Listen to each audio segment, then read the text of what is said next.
Good morning, my name is Shelly Nelson. I'm here to talk about my book, My Ribbon Skirts. I wrote this along with Jason Eagle Speaker, my publisher.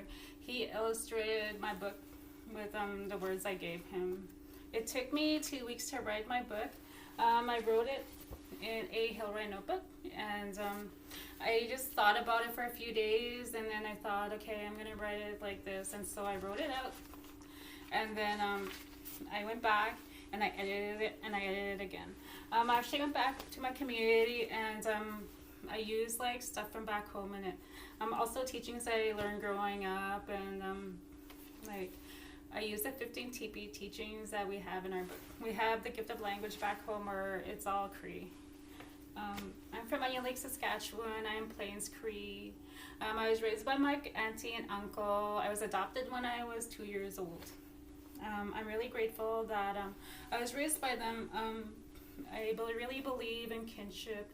I struggled a lot with being adopted, but that was normal because it's just how we go through that whole process of adoption and not being raised by our bio families. But I'm really grateful that I was raised by them, because I grew up like doing a lot of stuff. Like I took care of horses, I took care of the land, I went hunting with my dad all the time, I picked berries with my mom. She taught me how to sew. I sewed a lot of stuff with her growing up. I did so much stuff with my family, and I'm really grateful that I was able to have a life like how I did with them. I was really fortunate that I also learned Cree growing up.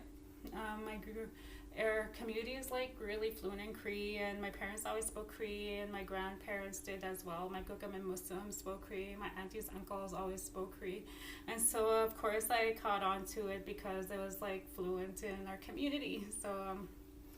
So I'm going to talk about my book, My Ribbon Skirts. I'm going to read it to you all and talk about myself and my history and what I'm doing now and all that stuff. This is my first time doing a video, so I'm kind of nervous, and I really hope that it turns out great for everybody, and I hope you enjoy my story and everything that I'm talking about.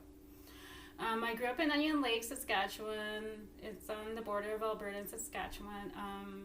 It was a beautiful country, and it's a beautiful place. We have a great powwow there every year. There's always round dances. We always have community stuff going on, and they really care about each other there. Right now, I'm working for an urban office in Edmonton, where I'm helping our community here. I talk to elders. I go visit people that are from our community, and I check on them, see how they're doing, and help support them in any way I can. Prior to that, I worked with family services, and I worked with a lot of kids that were in care with their families, and that was really hard for me because I'm adopted. So I knew like, okay, like this isn't really a good place for me right now. So I'd rather be out helping people that are all over, and I really miss them though, like working with kids and stuff. But I know like I'll go back and do something sometime again. Late this past year, I talked in a lot of schools, and like we talked a lot about like how I became a writer, and I did stuff to end racism and discrimination. I talked to a lot of kids that were 5 years old, 6 years old, all ages, but mostly I was hired to talk to kids that were 5 years old, and I talked about my book, and I talked about being Native.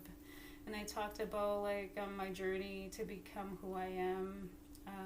I did stuff in the community. I set up programs, workshops, like to help with culture and identity. Prior to that, it was really nice and beautiful to be in the community all over Edmonton and help people, the best I can, and to my best of knowledge to get my knowledge and learn knowledge. I worked with a lot of elders, and it was really beautiful. I miss them a lot.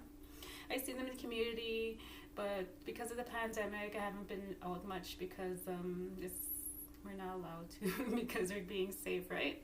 And so that I miss everybody, but we're all in each other's thoughts and hearts, right? And we just got to be positive and keep thinking about the future and our goals and work on our goals right now and like find ways to, you know, succeed and move forward, right? So I wrote this book in this notebook, and it took me 2 weeks to do. First I thought about it, and then I wrote it down real fast, and then I went back and I edited it, and then I kept I went through it a few times, and then I wrote it out and formulated it. I wanted a short story because I wanted to show people how easy it was to write a book. And then I wrote it on my phone, and then I typed it on my phone, and I sent it to my publisher, and then I used my son's iPhone, and I took my picture, and that's the picture you see in the back. And so I just wanted to show people how easy it was to write a book. And it was pretty simple to do. My publisher loved it. As soon as I emailed it and he was able to read it, he just said, wow, that is fantastic. I really love it. And so I was really happy that he liked it, because I was nervous because I didn't know what to expect, right? And so I'm going to read my book to you and then talk about my character. I thought about like my character, who it was and what I was going to write about. So I thought, what is like a traditional family to myself, and like what kind of family to me is a family back home that is Cree. But it's not just Cree, it's everywhere, you know. We're all the same, we're all related, we're all like, we all grew up Indigenous, right? So I worked in group homes too before, and I worked with the kids that were in care and were runaways, and you know, I worked with them as a outreach worker, so I did a lot of one-on-ones with our kids, and when I left that position, I really missed them, and I thought, you know, I need to write something for them. And so I wrote this book for them as well, like the kids I worked with, and I see them now, like often, like when I'm out in the community, I'll be out somewhere at a round dance or something, and a kid will come up to me and say, hey, I knew you'd be here, I came here to say hi to you, I missed you. So that's like really beautiful to me, and you know, I miss working with them, and someday I'll work with them again. I'll see them again, you know, I always say that to everybody, I'll see you again. And so I'll read my book to you. It's called My Ribbon Skirts. Asani is my name. My grandparents, my Bukam and Musam named me that. It means rock in Cree. I am Plains Cree. My parents tease me and say I'm their rock. I think my name suits me. I am 10 years old. I have 2 big brothers and a little sister. I love them. I love picking Saskatoons with my mom. She always keeps me on her side when we're out picking berries. I think my mom is beautiful. This is my room. I am taking my ribbon skirts out of my drawer. My auntie made me 2 ribbon skirts, and my kukum made me 1. These are my actual ribbon skirts in here, and I'm wearing my pink skirt that is in here in the book. My auntie is my dad's sister. We are going to a horse dance tomorrow. We pick Saskatoon berries to share with everyone there. My auntie told me that ribbon skirts represent strength and sacredness. These are a part of our teachings. The pink skirt is my favorite. My ribbon skirt also resembles a teepee. My ancestors lived in teepees. It was their home. My auntie told me that there are 15 teachings in a teepee. Wearing my ribbon skirt reminds me of those teachings. My ribbon skirt touches the ground when I walk. This is my connection to the earth. It reminds me that we must love the earth, and I walk close to her. I am a little sister and a big sister. I know my family looks up to me, and my ribbon skirt reminds me of that. My family is important to me. This is the ribbon skirt I chose. My auntie made it for me. The colors she used for the ribbons are my dad's favorite. My dad takes care of me. He is riding in the horse dance tomorrow. See you again soon. It's time for supper. And so we never say goodbye. We always say see you again soon, because we always do see each other again soon.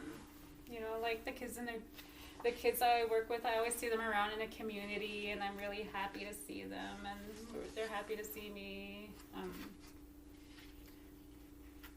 I just love reading this to everybody, and it's in the libraries in Edmonton, like Edmonton Public Library. It's in the Edmonton Public Schools. It's in the school back home in my community in Onion Lake. It's sold worldwide, around the world. My publisher promotes it a lot. The Minister of Education actually wrote me a letter about it. He really appreciates that I wrote something like this. I worked along with the city of Edmonton to end racism and discrimination. We did a lot of events around the city before the pandemic. I'm going to be working with the library soon in Edmonton when the pandemic's over and the library is open. So I really hope you enjoy my book. It was something like I never really expected to happen, like how it became and how it was and how it is. And I'm just really happy that a lot of kids enjoy it, and that's what was important to me, is just helping people be happy. I'm an addictions counselor, and I know we all struggle with every day sometimes, and a lot of stuff is about courage, and I try to bring courage and hope to people. I try talking to as many people as I can, and encourage them to think about like tomorrow and what it could be and what can be, because like there's a lot of stuff we can do.